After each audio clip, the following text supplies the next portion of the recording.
Infinity war में लोकी Thanos के हाथों मारा जाता है, बट लोकी तो कभी वहाँ था ही नहीं। तो मेरे भाई थंबनेल में आपने बिल्कुल सही पढ़ा, एंड गेम इज डुप्लीकेट। बताता हूँ कैसे। अब देखो, अगर हम ही हू रिमेन्स की बात पर गौर करें तो एंड गेम से पहले, युगों पहले कैंग वॉर हो चुकी थी ही हू रिमेन्स के हिसाब से, और उसी कैंग वॉर के दौरान ही हू रिमेन्स ने अपनी टाइमलाइन को अलग करके उसे सेक्रेट टाइमलाइन का फॉर्म दिया और एंड गेम तक का इवेंट सेक्रेट टाइमलाइन में डिजाइन किया, जहाँ पर लोकी जो है वो थैनोस के हाथों मारा जाता है। तब जाकर एंड गेम वाला इवेंट आता है। अब लोकी सीरीज में ही हमें दिखाया जाता है कि लोकी 2012 वाली टाइमलाइन से टेसरैक्ट लेकर निकल लेता है। तो अब जब लोकी यहाँ से टेसरैक्ट लेके निकल गया तो इन्फिनिटी वॉर के फर्स्ट सीन में जहाँ पर थैनोस लोकी को मारता है, लोकी तो कभी वहाँ था ही नहीं, क्योंकि वो तो न्यूयॉर्क बैटल के दौरान ही गायब हो गया था। दैट मीन्स एंड गेम तक का इवेंट है ना, वो ब्रांच टाइमलाइन में शिफ्ट हो गया, जहाँ पर लोकी का वेरिएंट था जो कि थैनोस के हाथों मारा गया था। तब जाके एंड गेम का इवेंट हमें देखने को मिला। बट यहाँ पर मेन टाइमलाइन में, जो कि मल्टीवर्स सागा में चल रही है,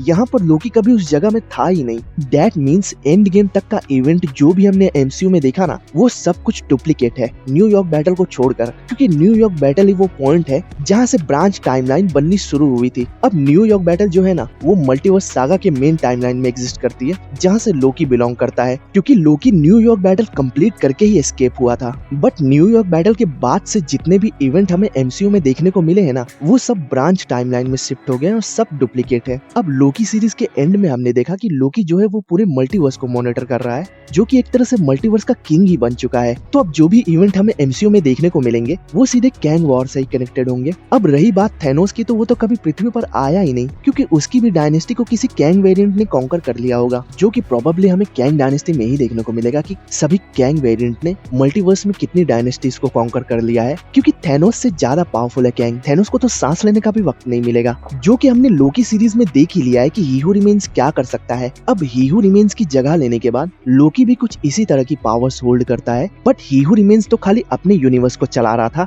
लेकिन लोकी यहाँ पर हमें पूरे मल्टीवर्स को मॉनिटर करते हुए दिखाया गया है। अब देखने वाली बात तो ये है कि मल्टीवर्स सागा में चीजें कितनी हद तक एक्साइटिंग होती हैं। वैसे तुम कितने एक्साइटेड हो इसके लिए कमेंट्स में जरूर बताना।